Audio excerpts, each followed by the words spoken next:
Sa loob ng 86 na taon, DZRH ang naging kaagapay ng mga Pilipino sa balita, sa serbisyo at sa bawat kwento. 86 na taon ng tiwala at sa mga darating pang taon, mas pinalakas at mas pinagtibay para sa Pilipino. DZRH, una sa Pilipinas, una sa Pilipino. Serbisyong tapat sa'yo, DZRH.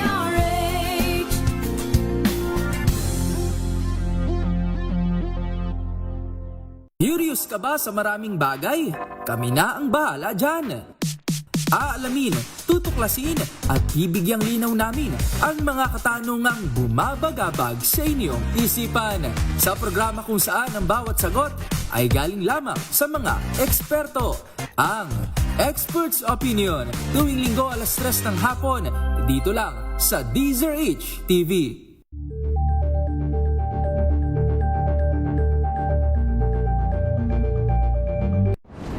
Kung good vibes ang hanap mo, dito ka na sa sigurado! Mula sa mga istoryang nagbibigay ng inspirasyon hanggang sa mga kwentong may dalang solusyon. Mga balitang pampagaan, pakiramdam at pampaganda ng araw. Hindi lang ba sa good news, kundi the better news. Mula Lunes hanggang Biyernes, 1:00 ng tanghali sa DZRH TV.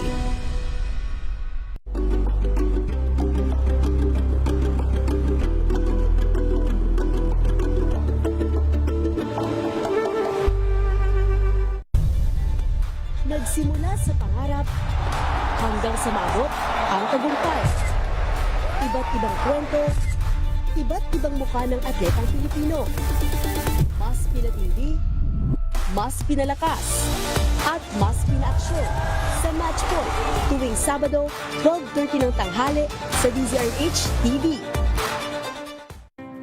Better News, una sa Pilipinas, una sa Pilipinas. NBS, Trending and Viral Show. Nakahandang Sa ating balitan mga kaibigan sa Rapido Hataw Balita. Public Service Hour. Siyempre pa, una sa Pilipinas. Una Yan sa ang kabuuan natin palatuntunan ng break time. Sabay niyo na po ang mga balita at talakayan sa Balansyado. Maraming salamat. Tuloy-tuloy ang pagtulong, tuloy-tuloy ang pagseserbisyo at tuloy-tuloy ang balitaan kasama si May Binauhan sa Operation Tulong mula Lunes hanggang Biyernes.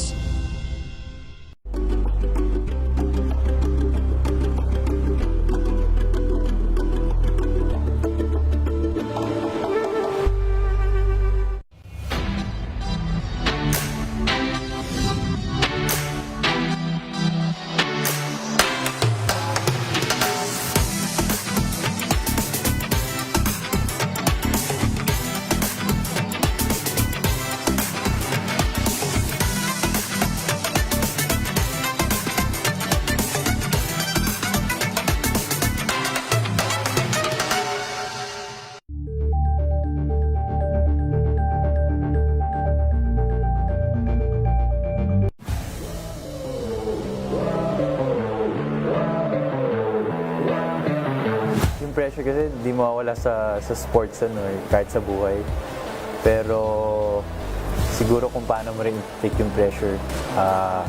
Ano yung sasandalan mo, ano yung panghawakan mo, ano yung mga, siyempre may mga inspirasyon ka, motivation. So yun yung mga sinasandalan ko. Overwhelming. Ang daming support, ang daming nagmamahal.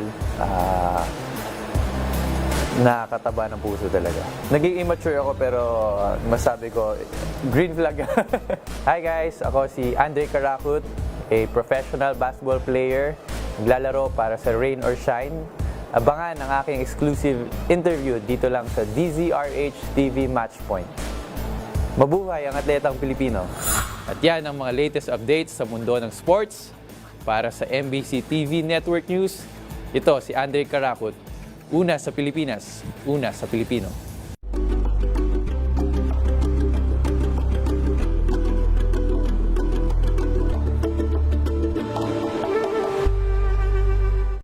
Maagang balitaan, maagang usapan sa mga issue at balita. Kasama si Kuya Angelo Palmones sa Magandang Umaga Pilipinas. Mula Lunes hanggang Biyernes. Samahan niyo po ako hanggang 7:30 ng gabi. DZRH Usapang Liga. Magandang gabi Pilipinas, Metro and Mega Manila, nas extension sa DZRH at RHT. Naray si Bayan. At Kisses Hubson. Para sa DCRW, una sa Pilipinas. Una sa Pilipino. Mga balitang gigising sa inyong umaga. Mga balitang kailangan mong malaman. Mapapakinggan sa ACS Balita sa 2x2. Kasama sina Anthony Taberna at Jerry Baha. Lunes hanggang Biyernes.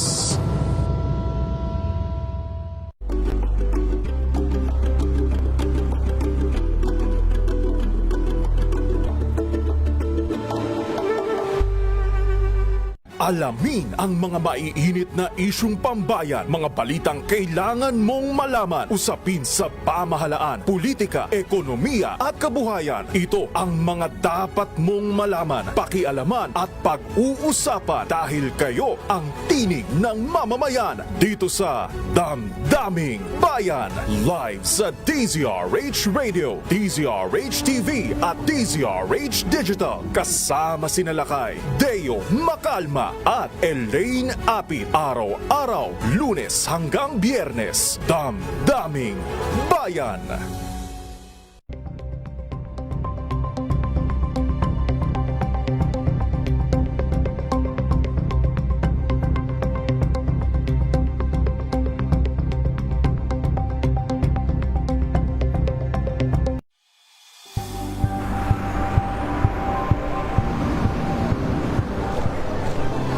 Ating mga eksperto. Dito lang sa Expert Opinion. Ito ang The Better News. TNVS. Trending and Isang kwento, iba't ibang anggulo. Dito sa Point. Bawat pananagutan ating tatalakayin dito sa Hoy. Bawal yan. Pilipino, dito lang sa DZRH. Match up entertainment and lifestyle. Ito ang MBC TV Network News. Una sa Pilipinas, una sa Pilipino.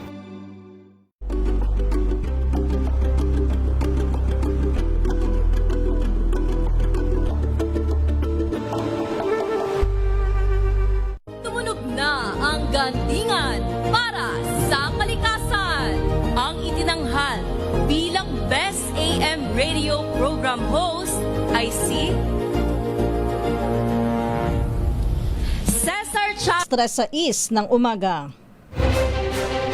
Saan man mangyari ang balita, Luzon, Visayas at Mindanao, hagip ng balitang Promdi. Kinalap ng buong puwersa ng MBC Media Group mula Aksyon Radyo, Radyo Natin Nationwide at DZRH, Provincial at Regional Correspondents. Balita Promdi kasama si Kisses Hubson. DZRH Balita Promdi.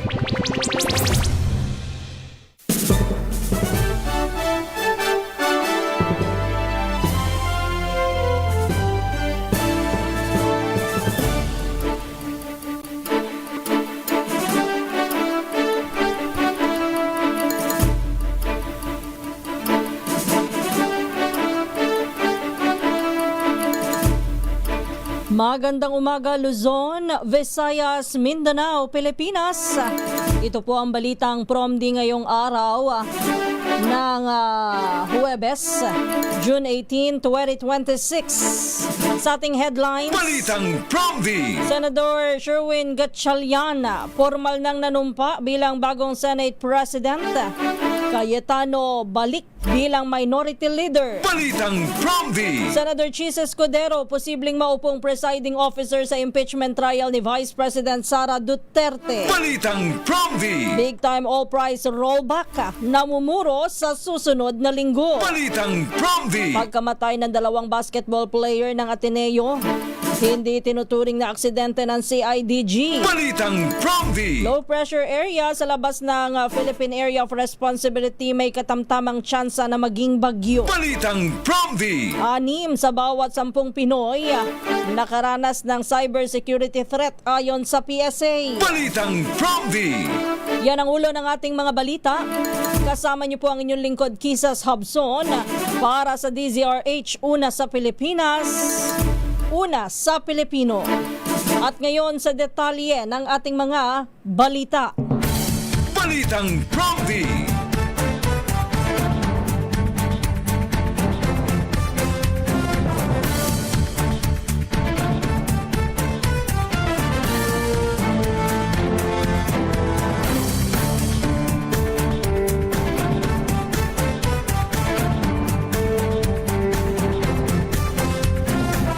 Formal nang nahalal bilang Pangulo ng Senado si Senador Sherwin Gatchalian. Yan ay matapos na makuha ang suporta ng 13 senador kasunod ng paglipat ni Senador Joel Villanueva sa majority block. Pinalitan ni Gatchalian sa trono si Senador Alan Peter Cayetano. Nahalal naman bilang Senate President pro tempore si Senador Vicente Soto III. Nangyari ang pag-upo ni Gatchalian matapos na magpatawag ng special session ang Malacanang. Una rito tumagal ng halos 2 linggo ang leadership dispute sa Senado matapos questionin ng Cayetano Block ang quorum sa nakalipas na sesyon noong June 3. Balitang Promdi. Samantala, balik muli bilang Senate Minority Leader si Senador Alan Peter Cayetano. Bagamat wala si Cayetano, ininominate pa rin siya ni Senador Loren Legarda sa isinagawang special session kahapon. Hindi naman dumalo si Senador Robin Padilla at Senador Mark Villar sa pagdinig. Samantala, dumating kahapon sa hearing ng Commission on Appointments sina Senador Bongo, Amy Marcos at Rodante Marcoleta. Gayon din ang pagdagdag sa bilang ni Senador Pia Cayetano at Senador Camille Villar. Balitang Promdi.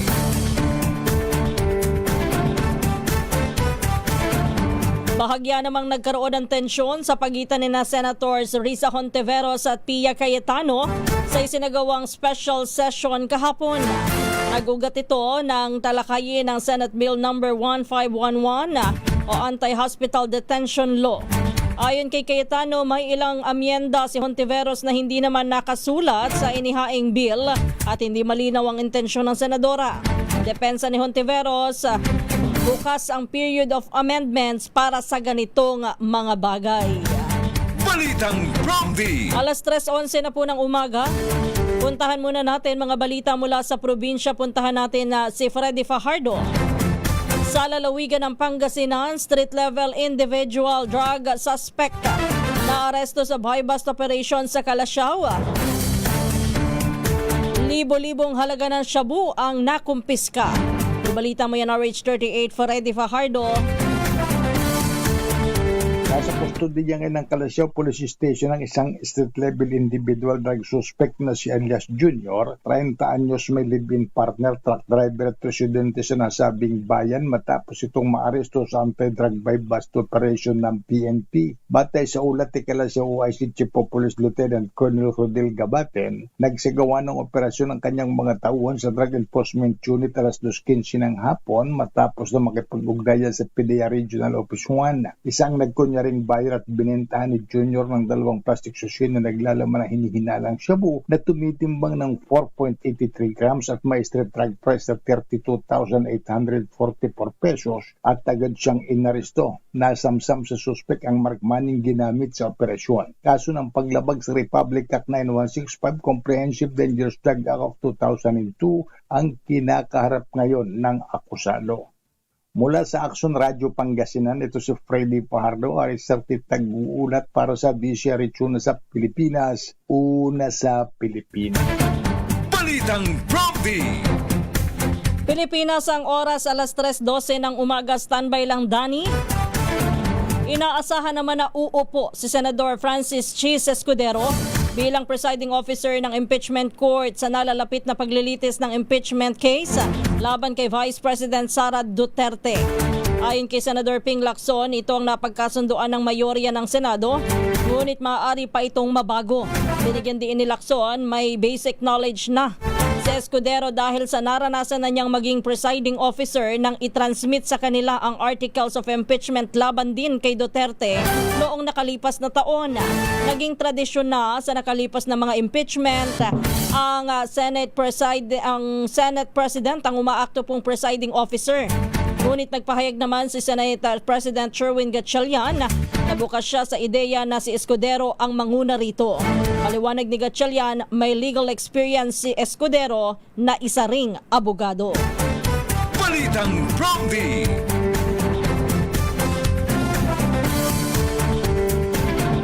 Sa iba pa nating mga balita, dito muna tayo sa good news.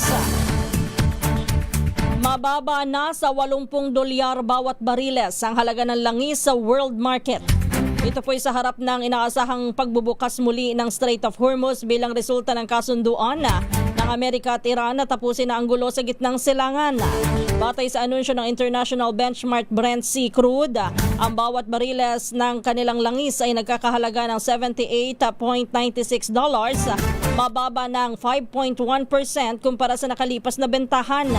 Samantala, 5.8% ang ibinaba naman ng main US oil contract sa West Texas Intermediate para itakda ang presyo sa $76.05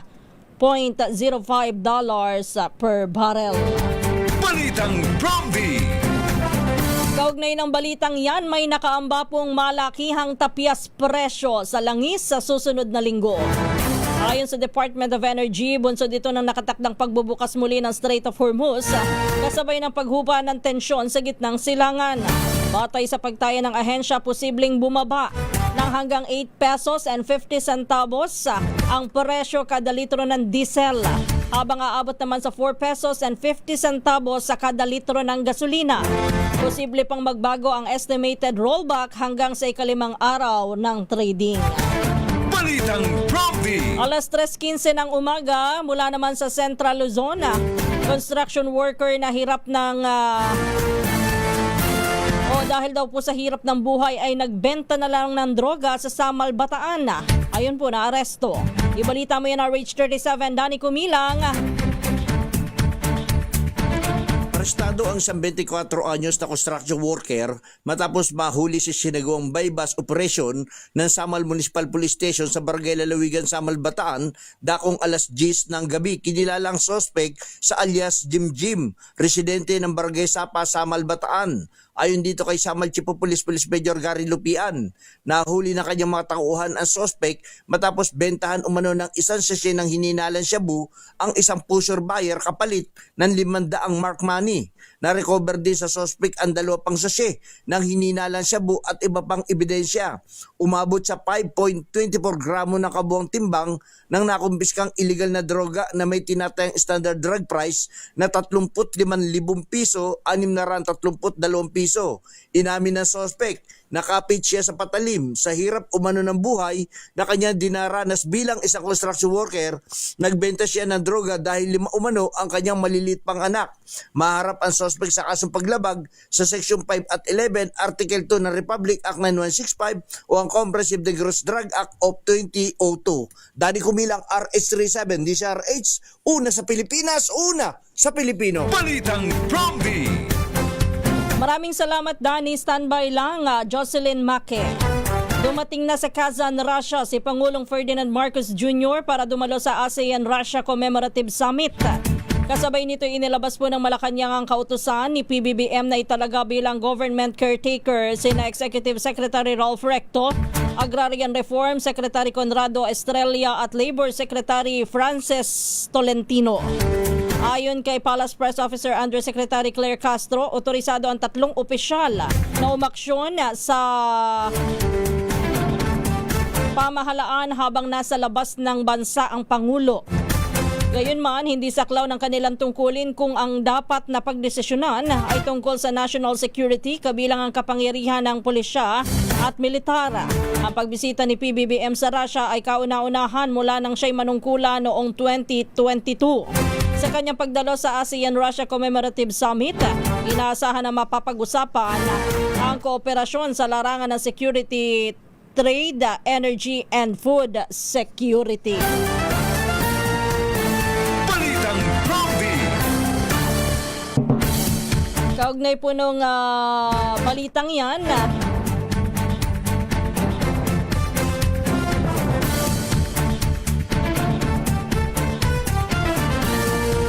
ang Pangulo po ang siyang tumatayong ASEAN Chairman. Kaya siya din po ay nagpunta din sa naturang bansa para po sa pagdalo dyan sa event. At kanya pong makaka-meeting o makakapulong si Russian President Vladimir Putin na siya namang co-chair. At yan po'y dadaluhan din po ng iba pang mga leader mula sa Southeast Asia. Balitang Prompty.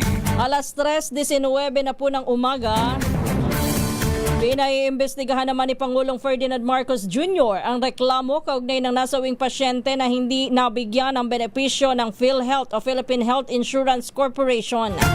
Yan ay matapos na mag-viral ang social media post ni Maria Lourdes Sulit, asawa po ng PhilHealth member na namatay dahil sa brain hematoma noong June 4. Kwento ni Sulit, hindi nakatanggap ng PhilHealth benefits ang kanyang mister matapos igiit ng state insurer na hindi kwalipikado ang kanyang asawa dahil wala pa itong 24 na oras na nakakonfine sa ospital.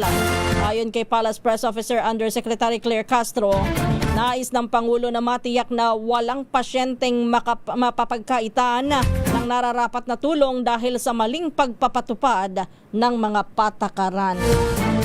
Balitang Prompty. Balita naman mula sa Western Visayas dahil daw po sa selos, isang mister na sundalo pinatay ang kanyang misis. Saka po nagbaril din sa kanyang sarili. Ibalita mo yan, Jocelyn Maki ng Action Radio Iloilo. Patay ang 35 anyos na misis matapos barilin ang kanyang mister na aktibong miyembro ng Philippine Army sa barangay Badlan, Pequeño, Bayan ng Kalinog. May ranggong sarhento ang 37 anyos na mister na assign sa Hamindan, Capiz. Ayon kay Police Captain Melvin Mercado, OIC ng Kalinog Municipal Police Station, nagbaril rin ng sarili ang mister matapos barilin ang kanyang asawa. Nag-away ang mag-asawa bago nangyari ang pamamaril sa loob ng kanilang kwarto. Wala sa kanilang bahay ang mga anak ng mag-asawa dahil pumunta sa bahay ng kanilang kaanak na kapitbahay lang nila. Nakarinig na lang ng putok ng baril ang mga kaanak na mag-asawa hanggang sa natagpuan sila na wala ng buhay. Selos at financial problem ang anggulo na sinusundan ng pulis sa insidente. Na-recover sa lugar ang caliber 45 na baril. Mula sa Action Radio Iloilo, ito si Jocelyn Maki para sa DZRH, una sa Pilipinas, una sa Pilipino. Balitang Prompty. Pilipinas ang oras, alas 3:21 na po ng umaga. Binatikos naman ng Department of Public Works and Highways o DPWH ang mabagal na pag-usad ng isang proyekto sa Philippine General Hospital sa Maynila. Sa pag-iinspeksyon ni Public Works Secretary Vince Dizon, nabatid na 16% pa lamang ng proyekto na nagkakahalaga po ng 679 million pesos ang natapos doon po sa sinasagawang construction and rehabilitation dyan sa PGH. Kahit po ito'y nagsimula pa noong December 2024. Bunsod nito'y kinumpronta ni Dizon ang General Manager ng Edison Development and Construction Incorporated na si Eldon Uy. Sinabi po ng kalihim na alam niyang may joint venture sa naturang proyekto ang Edison Development at ang FSCO Builder and Supply na pag-aari naman ng puganting si Saldico. Babala ni Dizon, hindi siya magdadalawang isip na kanselahin ang kontrata kung hindi maaabot ang target completion ngayong Hunyo. Balitang Prompty.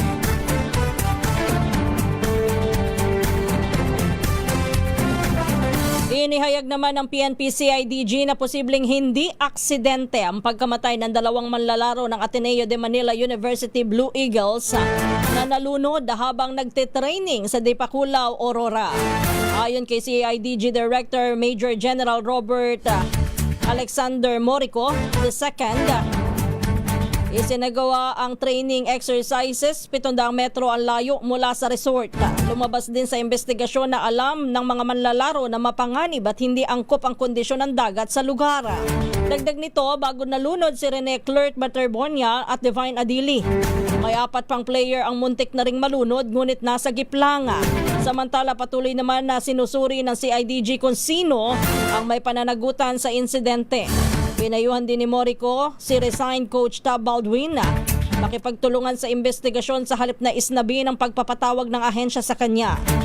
Hiniling din nila na ibigay sa kanila ang drone footage ng insidente na hawak ngayon ni Baldwin. Balitang Prompty.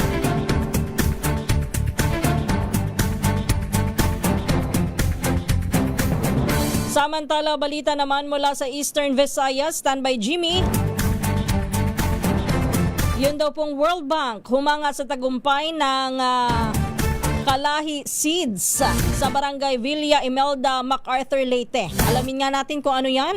Kaya RH32 Jimmy Angay-Angay.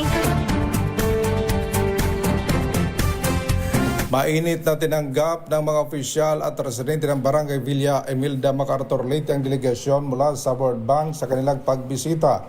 Sa isinagawang pag-usap, binigyan din ng komunidad ang malaking ambag ng programang Kalahi Seeds sa patuloy na pag-unlad ng kanilang barangay, partikular na sa pagpapalakas ng serbisyong pangkalusugan. Ayon kay Ifta Sharif Malinaw na halimbawang Barangay Villa Imelda kung paano nagdudulot ang tunay na pagbabago ang community-driven development. Aniya maaring magsilbing inspirasyon sa iba pang bansang mga natutunan at mabubuting praktis mula sa barangay. Tinalakay rin sa pulong ang epekto ng naitayong Barangay Health Center sa pagpapaabot ng serbisyong medikal at pagtugon sa problema ng child stunting. Samantala, nagpahayag naman ang pasalamat ang mga opisyal at residente sa World Bank at Kalahi Seeds dahil sa kanilang patuloy na suporta sa pag-unlad ng komunidad. Dito sa DYVL Action Radio Tacloban, ito si RH32 Jimmy Angay-Angay para sa DZRH, una sa Pilipinas, una sa Pilipino. Balitang Prompty. Maraming salamat, Jimmy Angay-Angay. Standby lang Jane. Standby din Tina. Pinagbabayad naman ng Department of Labor and Employment ng 11 milyong piso ang may-ari at kontratista ng gumuhong gusali sa Angeles City sa Pampanga. Inatasan ni Labor Secretary Francis Tolentino ang may-ari na si Jackson Lim at ang Golden Years Construction and Steelworks Corporation na magbayad para sa labor standard violation at administrative fines dahil sa paglabag sa Occupational Safety and Health Standard Act. Maliwanag ni Tolentino, lumabas sa investigasyon na hindi ligtas ang construction site na naging sanhi ng pagkamatay ng 30 manggagawa noong May 24. Kabilang sa mga paglabag ang kakulangan sa personal protective equipment, hindi maayos na tirahan ng mga manggagawa at pagsusumite ng peking certificate ng health personnel at safety officers. Bukod dito, inabati din na nagpatuloy pa rin ang proyekto sa kabila ng ipinalabas na work stoppage order. Hindi rin nakatanggap ang mga manggagawa ng tamang sahod, benepisyo at karampatang bayad sa pagtatrabaho tuwing sila po ay gumagawa tuwing rest day at holidays. Dagdag ni Tolentino, mahaharap din sa kasong administratibo ang ilang labor inspector mula sa Department of Labor and Employment Regional Office 3 dahil sa pagkukulang sa pagpapatupad ng labor laws. Balitang Prompty.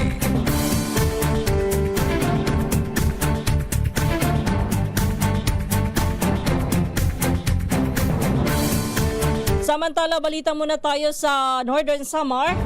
June 19, official na idineklara na non-working holiday sa Northern Samar bilang paggunita daw po sa pagdiriwang at anibersaryo po ng probinsya. Ibalita mo yan, RH34 Jane Galit Bantayan.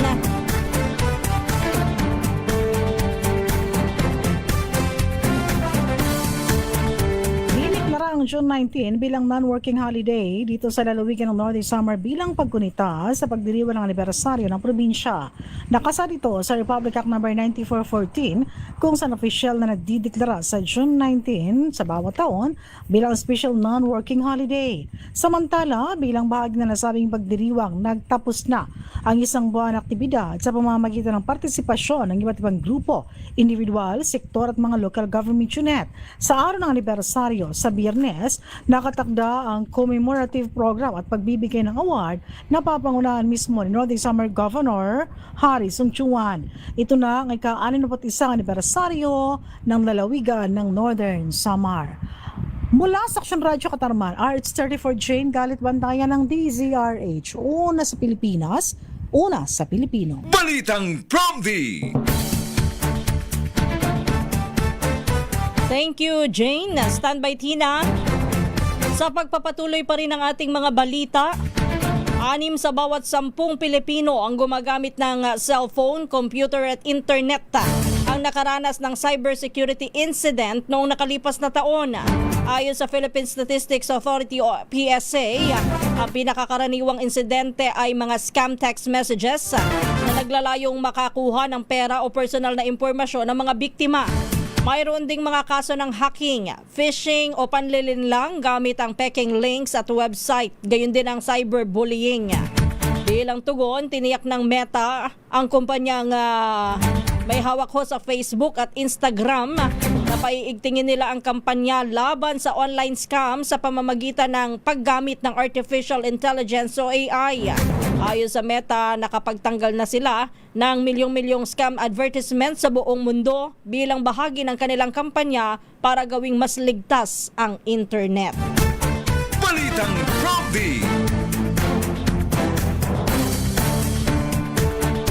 Sige nga do sa ating mga listener, mga viewer, kayo rin ho ba ay nakaranas ng mga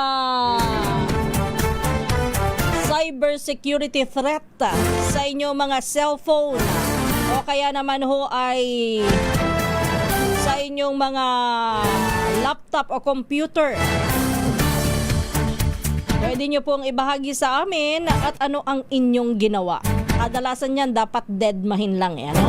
Pero nais ko pong malaman na ang inyong mga sagot, kwento, pwede pong i-share sa amin sa live stream ng YouTube sa comment section o kaya naman po ay doon sa ating FB page, DZRH News.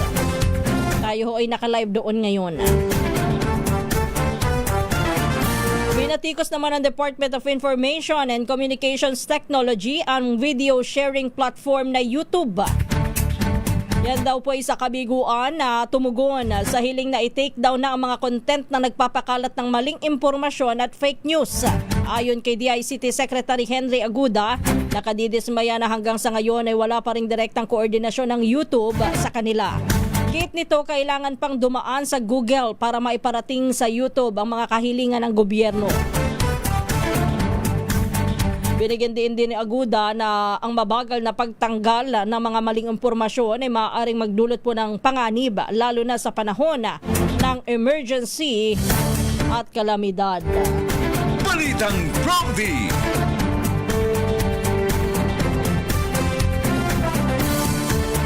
Samantala, puntahan muna natin ang Metro Manila. 5 suspect sa pagbebenta ng expired na mga pagkain. Aba, dyan daw po sa Quiapo, Maynila na aresto. Ibalita mo yan, Orange 9, Tina Nolasco. Iniharap ni Manila Mayor Isko Moreno sa programang Talk to the People ang 5 individual na sangkot sa pagbebenta ng mga expired na pagkain sa Quiapo, Maynila matapos ang isinagawang operasyon ng Special Mayor's Reaction Team o SMART. Ayon kay Police Colonel Edward Samonte, hepe ng SMART, nakatanggap sila ng impormasyon mula sa isang asset hinggil sa talamak na bentahan ng expired na mga produkto sa Quiapo. Agad ikinasa ang operasyon na nagresulta sa pagkakakumpiska ng mga expired imported goods na abot sa 950,000 pesos ang halaga. Sa isinagawang investigasyon, itinuro ng mga naarasong suspect ang kanilang amo na si Marivic Jaime na umano'y may-ari ng tindahang kanilang pinapasukan. Ayon kay Mayor Isko, hindi niya pinalampas ang naturang ulat dahil sa matinding panganib na dulot ng mga expired na produkto sa kalusugan ng publiko. Nagpaalala rin si Yorme sa publiko na maging mapanuri sa mga binibiling pagkain. Ito si RH9 Tina Nolasco para sa DZRH. Una sa Pilipinas, una sa Pilipino. Balitang Prompty. Maraming salamat, Tina Nolasco. O muli ang ating payo po sa ating mga kababayan na maging sa online man kayo bumibili o physical sa mga groceries, sa mga grocery stores, yung mga yung mga mister, naiinip ho yan kapag kakasama ni Mrs. Dahil daw matagal mamili si Mrs. Matagal mag-grocery. Hindi lang sa shopping pati sa groceries. Matagal bumili ho ng mga produkto. Samantalang pare-pareho lang naman ang binibili. Iyan ho ang dahilan.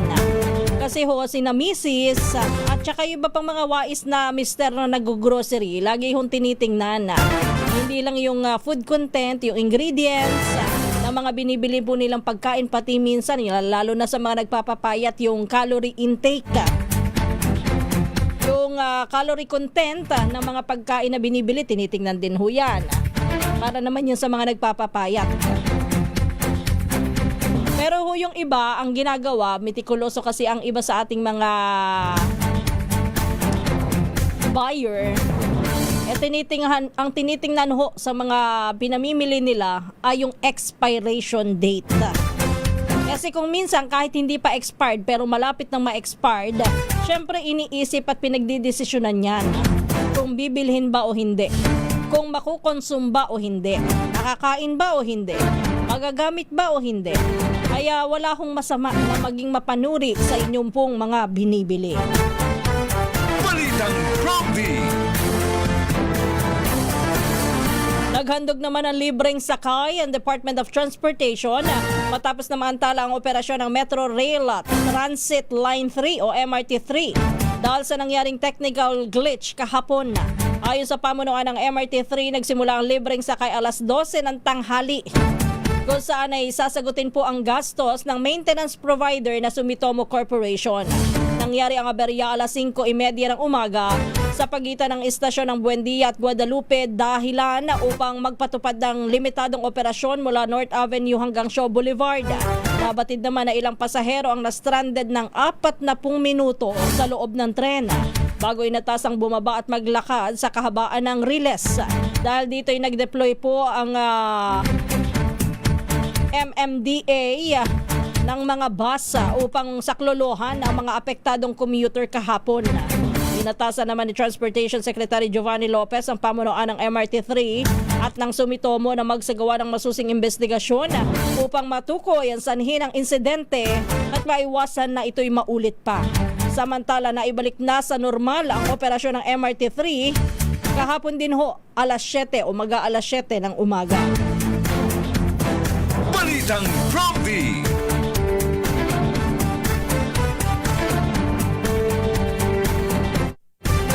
Sa ating ulat panahon, katamtaman daw po ang tsansa na maging bagyo ng low pressure area sa labas ng Philippine Area of Responsibility sa loob ng 24 oras.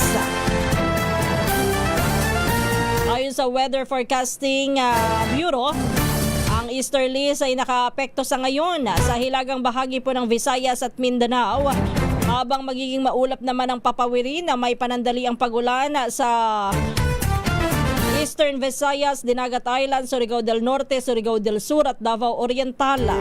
Ang Metro Manila at iba pang bahagi po ng bansa ay makararanas naman ng bahagyang maulap na papawirin na may panandaliang pag-ulan dahil sa localized thunderstorm.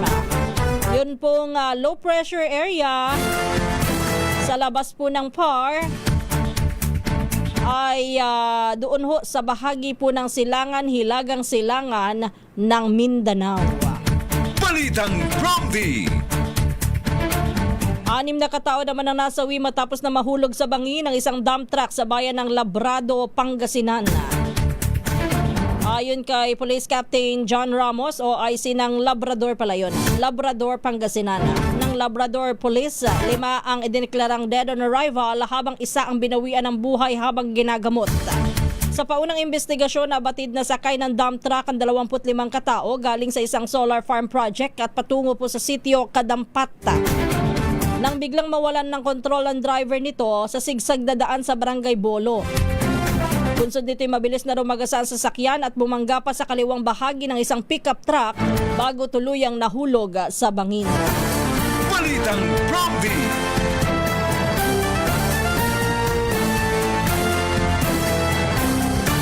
Good morning ho sa ating mga kababayan dyan sa Oriental Mindoro.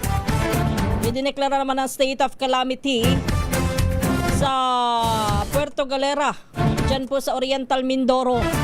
Dahil sa patuloy na lumalalang water shortage, bunsod ng tagtuyot. Ayon kay Vice Mayor Rocky Ilagan, matagal nang umaasa ang bayan ng Puerto Galera sa naturang springs bilang sa natural springs bilang pangunahing pinagmumulan ng tubig. Kaya nagtayo ng lokal na pamahalaan ng deep wells upang ibsan ang kakulangan ng supply. Pero matapos sa 3 taon, ang nasabing deep wells ay hindi magamit dahil sa hindi potable o ligtas ang kalidad ng tubig. Sa ngayon ay isinailalim na sa rehabilitasyon ng 4 na deep wells at nagsasagawa na rin ng survey ang mga technical consultant para makakita ng karagdagang lugar na pagmumulan ng tubig. Muli ho sa aking mga kababayan dyan sa Puerto Galera, Oriental Mindoro ay under state of calamity dahil daw po dyan sa water shortage. Totoo naman ho, kapag ka talagang tiningnan nyo yung tubig dyan sa Puerto Galera, sa tumutulo ho sa gripo, ay hindi po talaga safe, hindi ligtas ang kalidad ho ng tubig.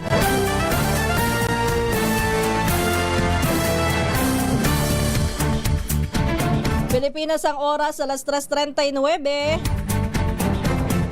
Diyan na po nagtatapos ang ating balitaan dito po sa Balitang Promdi. Tayo ho ay dadako na sa pangalawang bahagi naman ng ating programa. Balitang Promdi.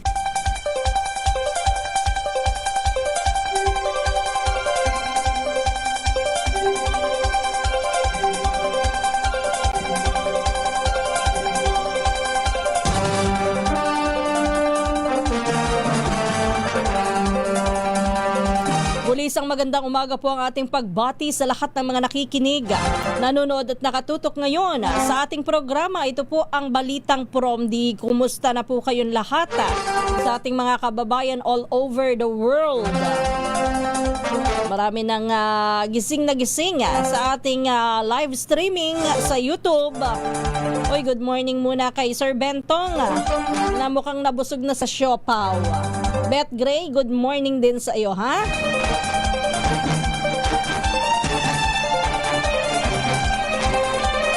Kahapon po ay formal nang naupo si Senador Sherwin Gatchalian bilang bagong Senate President. Nagkaroon na rin ho ng special session kahapon kung saan yung mga panukala o priority bills na dapat na maaksyonan ay isa-isang inaksyonan kahapon na. Meron pang nagkainitan habang nagtatalakayan sa panukala. Pero ang isa pa sa mga magandang nangyari kahapon, yun hong mga generals ng Armed Forces of the Philippines finally po ay nakumpirma na. Muntik pa ngang hindi matapos na questionin ni Senador Rodante Marcoleta na 1 year na lang bago ang kanilang retirement, doon lang po makukumpirma. Pero ang paliwanag nga daw po dyan ay matagal nang naisumite ang papel para sa confirmation ngunit hindi na aksyonan. Kaya tumagal ng tumagal hanggang sa abutin na ng 1 year bago ang kanilang pagpapahinga. So congrats do sa ating mga Armed Forces General na na-confirm kahapon. maganda rin po na kahit papaano nagkaroon na ng kaunting paghupa. Sabi nga dito, nabasa ko kanina sa ating FB page o sa YouTube. Bakit daw ganun? Tapos na ang sa Netflix series. Kayo naman, natapos na nga eh. Ganun talaga. Kung minsan open-ended yung tapos ng isang serye. Antabayanan pa rin ang mga susunod na kabanata. O kaya kung minsan, di ba, sa mga serye na pinapanood natin, ang ginagawa ho tayo na ho ang naglalagay ng katapusan. Tayo na ang pinag-iisip kung ano kaya ang mga susunod na mangyayari. Pero ang mas maayos po kahit papano may nangyari sa kanilang pagtatrabaho, di ba? Hindi man masyadong magkasundo-sundo. Halimbawa, ang importante ho ay yung kahalagahan ho nung pagtugon sa mga pangangailangan ng ating mga mamamayan.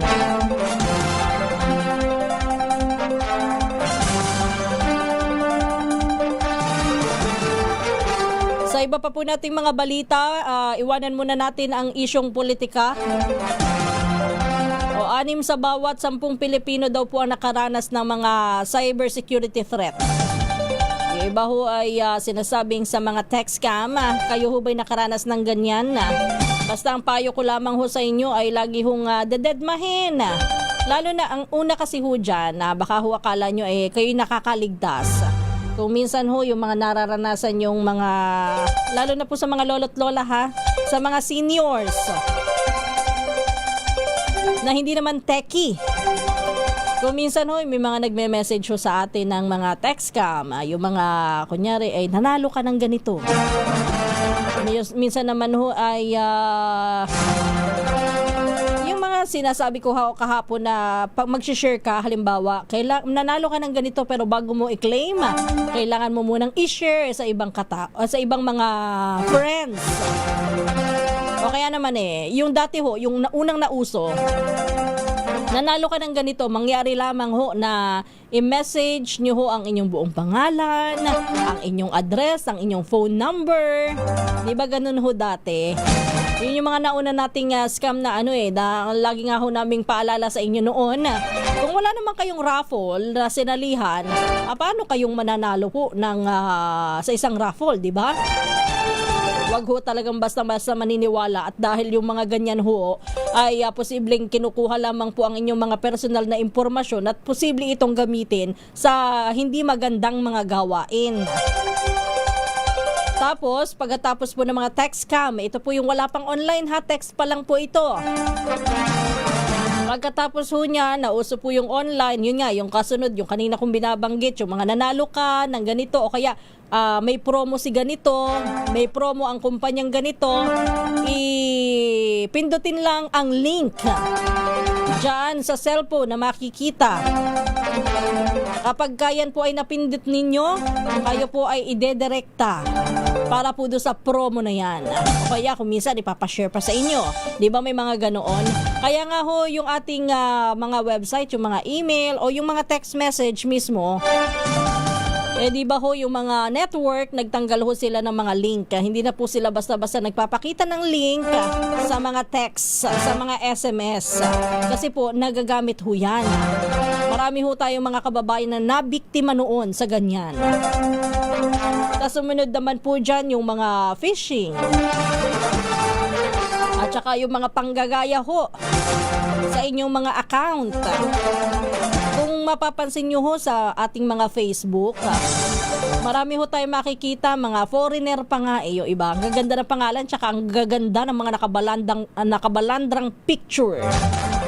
Tapos kakaibiganin ka, i-add ka as a friend. Hindi mo naman kilala, makikipag-chat sa inyo kung minsan. Yung mga yun ho ay kuminsan peke ho yung personalidad. Peking account ho yun na gumagamit lamang ng ibang larawan. Nung minsan naalala ko nga dyan yung nanay ko meron siyang may nakikipag-friend daw sa kanya na foreigner na siya daw ay kasi ang aking ina hindi naman ho sa pagmamayabang mas maganda talaga. kaysa sa akin. Kaya ay binibida niya na meron daw nagkakagusto sa kanya na foreign. Nako. Target ho niyan lagi, mga senior citizen. Huwag ho kayong basta-basta maniniwala diyan sa mga ganyan. Lalo na kapag foreigner ang nandoon. At saka parang too good to be true yung mga itsura. Bakit ka naman hahanapin yung mga ganyan, di ba? Marami ho naloloko sa ganyan, yung mga nakikipag-chat, tapos pagkatapos, kapag ka nakuha na yung loob, sasabihin dadalawin, papasok sa isang ligawan na relasyon, tapos sasabihin dadalawin sa Pilipinas para patunayan ng kanyang pag-ibig at aaloking na magpakasal. Ikaw naman maniniwala, lalo na po sa mga senior citizen. Tapos pagkatapos, doon sa mismong itinakdang araw na siya ay uuwi, halimbawa, gagawa po ng eksena kung saan ay kailangan na hold sa may immigration, na hold sa Bureau of Customs, kailangan na o kaya may pinadala. Kailangan na bayaran kasi na hold. Ikaw naman, magbibigay ka ng pera through GCash o iba pang online remittance. Bukas makalawa, nakablock ka na. Ingat ho tayo sa mga ganun, ha? Binabalik at pinapaliwanag ko lamang po sa inyo yung mga cyber security threat na ating nakukuha. Yung iba naman po sa mga online o yung mga online loans. Ayan, ha? Pagkatapos kang pautangin, halimbawa, ng maliit na halaga, ay doble-doble ho ang tubo. Kapag ka hindi ka nakabayad, mumurahin ka pa. Di ba may mga ganyan ho? Huwag ho tayong basta-bastang naniniwala sa mga ganyan. Lalo na at kayo ay nanakawan na iisahan lamang. Marami po sa mga Pilipino ang naniniwala sa mga ganyan. Sa hindi ko maintindihan na nakakaunawa naman po ang marami sa atin na mag-ingat. Doon sa mga paalala, nakakaunawa naman po, pero nabibiktima pa rin. Yung iba naman ho ay sa mga credit card nila, halimbawa ay may pipindutin na ganito, ganyan, i-confirm. Bukas makalawa, nakuha na ang kanilang credit card information. Sabi ni Andy, sabi niya, opo, sa GCash po, nawalan po ako ng 14K. Dahil sa cash in, cash out, may nagpapa-cash in sa akin, ayun, nahack po ang account ko. Di ba meron na rin mga ganyang storya? Mismo yung mga gumagawa po ng mga donation drive, yun po, minsan sila po ang mga nabibiktima. Kaya rin ho nagkaroon ng nauso ho yung QR code para po hindi basta-basta nakukuha yung inyong mga information. Sa halip po na ibibigay nyo yung personal na information, pangalan, account number, QR code na lamang po pinadadaan. Mas safe po yung ganun, ano?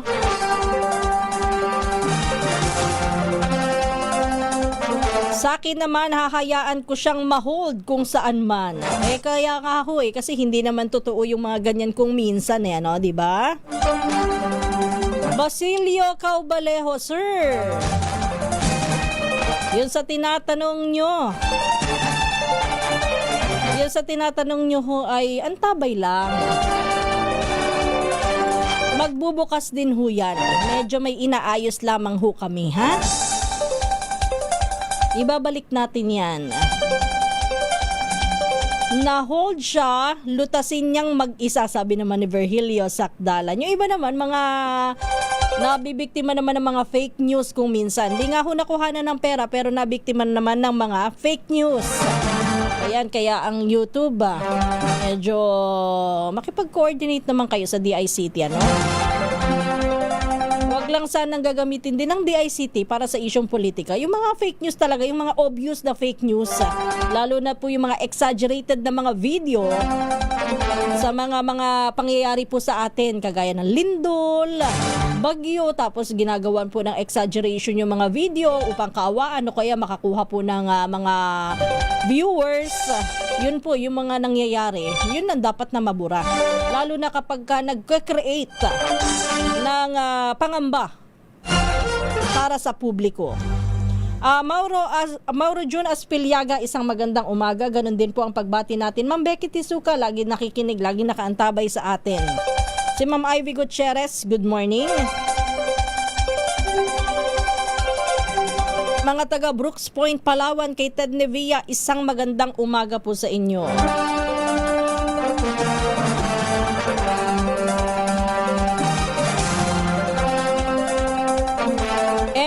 Ginto o Tiripse, target ang mga seniors at mga balo. Totoo po yun kasi alam nila na ang mga seniors may pension po ang mga yan. O kaya naman po ay meron pong pensionado rin po ang mga balo. Good morning sa iyo, Tessie Pindon mula sa Santa Maria, Laguna. Binabati rin po natin si Winwin Aquino Rampramurana. Pakibati po ang mother ko si Mary Jean Ramuran, always listening. Good morning po sa inyo, ha? Sofia Espinol Mateo mula sa Balutondo, Maynila. Do sa Balutondo, ha, good morning po. Yung ating mga kababayan dyan sa Maynila, mag-iingat sa pagbili. Hindi lang po sa Maynila, sa lahat po ng panig ng mundo. Mag-iingat sa pagbili ng mga grocery items dahil baka mamaya expired na. Lagi pong titingnan lagi ang mga naka-label ho at nakasulat. Yan naman pong mga label kasi sa mga grocery items natin. Hindi yan basta nilagay lang dyan para design. Yan po ay nilagay dyan para inyong basahin kung ano man ang kailangan na impormasyon na inyong dapat na malaman. Hermie Esteban, good morning. Helen Dagil sa Maniego. Binabati rin po natin si Ang mula sa Dumaraw, Capiz. Alam mo, Ang, hindi ko matuloy yung pangalan mo eh. Bakit ba ganyan ang pangalan mo? Medyo mabaho. Sheroke, good morning. Sa Caloocan City. Lupito Balagtas mula sa Palayan City, Nueva Ecija. Binabati rin po natin ng isang magandang umaga si Titat Lanot. Ganun din po ang pagbati natin. Good morning, happy listening kay Marciano Corpus mula sa Urdaneta City, Pangasinan. Sabi naman ni Bentong sa pag-grocery daw. Kasi daw po ang mga misis may listahan na nga pero pabalik-balik pa rin sa mga aisle. Alam nyo kasi Bentong kung bakit? Dahil ako'y nag-grocery din. Kunyari kami may listahan, ano? Bakit kami nagpapabalik-balik sa mga aisle? Bukod dun sa content na aming mga binabasa, minsan nag-iisip po kami kung paano babudgetin ng pera eh. Diba? Kaya minsan, pabalik-balik tayo doon sa aisle, halimbawa sa tomato sauce. Ang daming mga brand dyan. Tinitingnan namin kung ano yung okay, kung ano yung mura na pa pwedeng mabili. Kung minsan naman may mas mura, kaya lang napapaisip ka rin, paano nga bang gagawin natin? Mura nga ito. Gaano ba kami kasigurado na masarap ito? Baka mamaya maapektuhan ng quality ng aming mga niluluto. Lagi nyo pong iintindihin yung mga ganun. Siguro hindi naman para tumagal sa isang lugar nang walang dahilan. Kayo kasi mainipin eh, di ba? Michael Andrew Castro mula sa Santa Maria, Laguna. Ano ba yung pinag-uusapan yung asadong siopaw? Ano bang palaman yan? Noel Sikat, isang magandang umaga rin po. Uy, Sir Ian Dennis Pedro, isang magandang umaga. Bakit gising kayo, ha? Pag canned good ay hindi lang tingnan ng expiry date or best date. Tingnan nyo rin kung ang UP ang mga lata. Delikado po yan dahil baka tanggal na sa liner sa loob po ng direct contact na sa food ng lata. Hindi ko naintindihan pero alam ko yung binabanggit mo. I-check din yung quality ng lata. Baka mamaya ay kinakalawang na. Hindi pa nga expired pero kinakalawang ho yung mga lata. Michael Velasco, good morning mula sa Bowak, Marinduque. Force Navarro Galindez, kay Ma'am Evan lang, good morning. Kay Kaloy, mula sa mula sa Japan, good morning. Paul Edward Panganiban. Ganon din to sa mga hindi ko po nabasa, naku, pasensya na ho. Emelita Zerna. Antonio Carrasco, good morning. You are correct, Ma'am Kisses, that we must be careful in chatting unknown personalities because more than 50% of them are fake. Diba? Mas maganda nga ho kung kakilala nyo talaga. Diba? Yung talagang may personal knowledge kayo doon sa tao. Na-meet nyo na. Kesa kung sino-sino lang na random na ina-add natin sa Facebook. Anyway, dyan na lang po magtatapos yung aking mga payo sa inyo. Ayan, teka lang, hindi tayo mag-uumpisa. Tayo tayo ho ay magpapaalam na. Ito po ang inyong lingkod. Ako po ang inyong lingkod, Kisas Habson. At ito po ang Balitang Promdi. Susunod na si Kong Angel Palmones at ang Magandang Umaga, Pilipinas. Pilipinas ang oras, 4 na minuto bago mag-alas 4. Good morning and happy Thursday. Kahit nagtago na ang buwan,